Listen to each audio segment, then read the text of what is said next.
우리나라에 전래되는 옛날 이야기 중에는 부자와 5개의 화살이라는 이야기가 있습니다.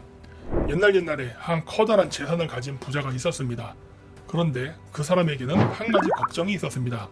그가 죽으면 아들들이 서로 재산 때문에 싸워서 그동안 이룩한 모든 것이 무너지지 않을까 하는 것이었습니다.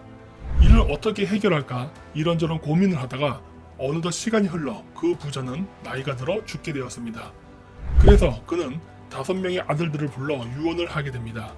그는 5명의 아들에게 화살을 하나씩 주고 부러뜨려 보라고 했습니다. 그랬더니 5명의 아들들은 모두 쉽게 부러뜨렸습니다. 그래서 이번에는 5개의 화살을 주며 부러뜨려 보라고 하자 5명의 아들들이 아무리 힘을 써도 화살을 꺾을 수가 없었습니다.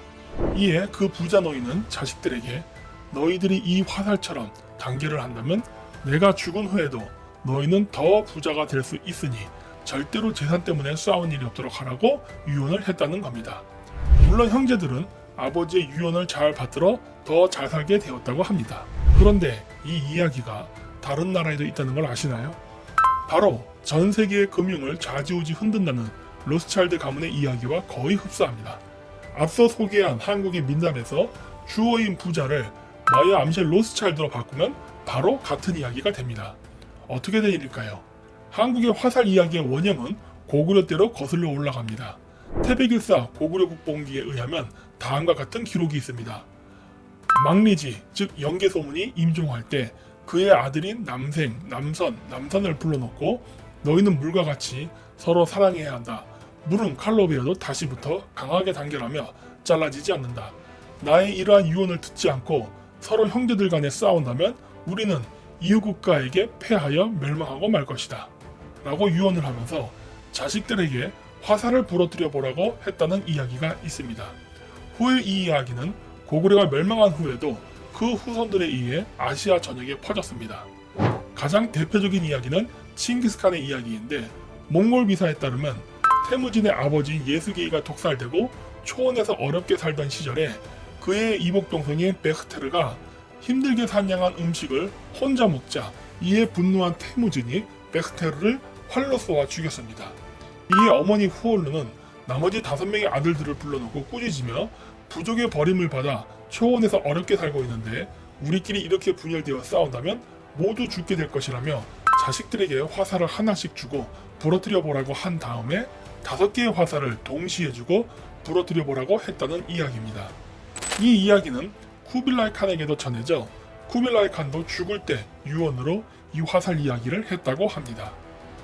일본에도 똑같은 이야기가 전래되어 오는데 바로 전국시대 강력한 힘을 가지고 있었던 모리 가문의 이야기입니다. 모리 가문은 현재 일본의 야마구치현 일대를 다스리던 한국계 일본인 오오치 가문 밑에서 여러 영토 중 일부를 다스렸던 영주로 모리 가문은 1497년 3월 14일에 태어나 모리 모토나리에 의해 크게 번성하게 되었습니다. 후일 오우치 가문을 꺾고 이 지역의 패자가 된 모리 모토나리는 60세가 넘어서 은퇴를 앞두고 3명의 아들들과 배다른 자식들이 일치단결하여 전국시대의 혼란을 극복하고 번성하기를 바라는 마음에서 화살 이야기를 했다고 합니다. 현재 이 이야기는 모리 가문 문서에 써져 있으며 일본의 중요 문화재로 지정되어 야마구치현 호후시 모리 박물관에 있습니다. 왜 이들은 모두 같은 이야기를 하고 있을까요? 아마도 이 이야기는 실크로드를 타고 동서양으로 전래된 게 아닌가 생각됩니다. 그럼 고구려 영계소문이 이 이야기를 최초란 것일까요? 그렇지 않습니다. 더 오래된 이야기가 있습니다. 바로 고대 티베트에 살았던 토요콘의 선비족 계열인 모용씨의 족장 모용 아사이가 죽기 전에 형제 자식들이 권력을 놓고 싸울 것을 걱정하여 20명의 아들들을 불러 화살을 하나씩 주고 부러뜨리게 한 다음 다시 20개의 화살을 한꺼번에 주어 부러뜨리게 한 이야기로 아들들이 20개의 화살을 부러뜨리지 못하자 이 화살처럼 일치단결할 것을 유언했다고 합니다. 이것이 기록상으로 가장 오래된 이야기입니다. 흥미로운 건 이 이야기들이 전래된 민족들은 모두 고대 파미르 고원에서 탄생한 스키타이족의 후예라는 공통점입니다.